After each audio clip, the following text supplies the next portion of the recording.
Olá, meu nome é Gabriela Carvalho. Eu vou apresentar o meu trabalho sobre mineração de dados educacionais e censo escolar de 2022, uma análise das características que influenciam na evasão escolar nos anos finais do ensino fundamental em escolas estaduais de Minas Gerais. Eu fui orientada pela Luciana Brugiolo, pela Lorenza e pelo Stênio. Bom, a gente sabe que a educação básica é fundamental para o desenvolvimento infantil, porém saiu uma pesquisa que aponta que em 2022 mais de 1 milhão de pessoas entre 4 e 17 anos estavam fora das escolas no Brasil.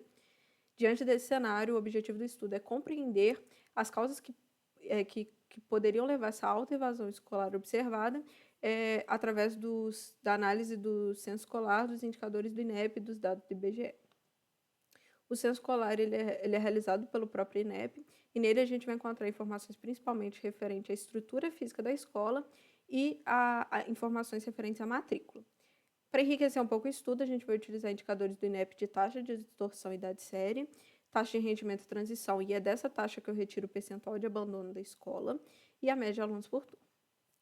Como a gente tem um cenário muito amplo de educação no Brasil, a gente restringe um pouco o escopo da pesquisa, focando nos anos finais do ensino fundamental, ou seja, do 6º ao 9º ano, para escolas estaduais de Minas Gerais. Essas são as variáveis que a gente tem para trabalhar na nossa pesquisa. Dentre elas, o tipo de localização, o porte da cidade que aquela escola está, se existe biblioteca, laboratório de informática, se tem internet e se tem internet para os alunos, se dão alimentação para os professores, se tem laboratório de ciências, também a quantidade de matrícula nos anos finais daquela escola, a média de alunos por turma, a taxa de distorção da série e o percentual de abandono nos anos finais. Para entregar essas diferentes bases de dados, eu utilizei o Tableau Prep, e depois eu retirei as escolas que apresentavam 0% de taxa de evasão, porque não era o foco do estudo, e também retirei escolas que apresentavam algum campo preenchido com tracinho, que é a forma que o INEP usa para falar que aquele dado não foi informado. E para as variáveis categóricas, eu utilizei uma rota encoder. No nosso caso, é o porte da cidade e o tipo de localização.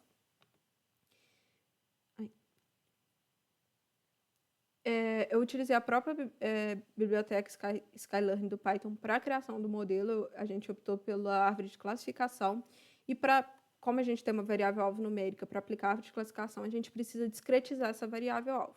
Dada as diferentes configurações que a gente testou ao longo do estudo, a que melhor a que apresentou um melhor comportamento foi dividida em duas classes, entre baixo e alto abandono escolar. Aqui nessa imagem a gente consegue ver a divisão, como ficou. Então, do mínimo até o Q3, eu considerei baixo abandono escolar, e engloba 1.430 escolas. Do Q3 até o máximo, a gente classificou alto abandono escolar, com 469 escolas. Daqui a gente vê que há um desequilíbrio entre as classes, né, de dados. As variáveis que eu citei anteriormente entram como variável independente do modelo, exceto o percentual de abandono, que virou abandono categoria, e aí ele entra como uma variável-alvo da árvore de classificação.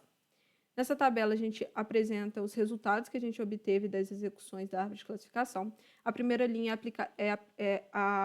o comportamento da árvore sem nenhum tratamento de dados. A gente tem uma boa acurácia, porém, o recall da classe minoritária, que é a classe que a gente quer prever, que representa o alto abandono escolar, ele é muito baixo. Então, tentando contornar isso, a gente achou que isso poderia estar sendo causado pelo desbalanceamento de dados.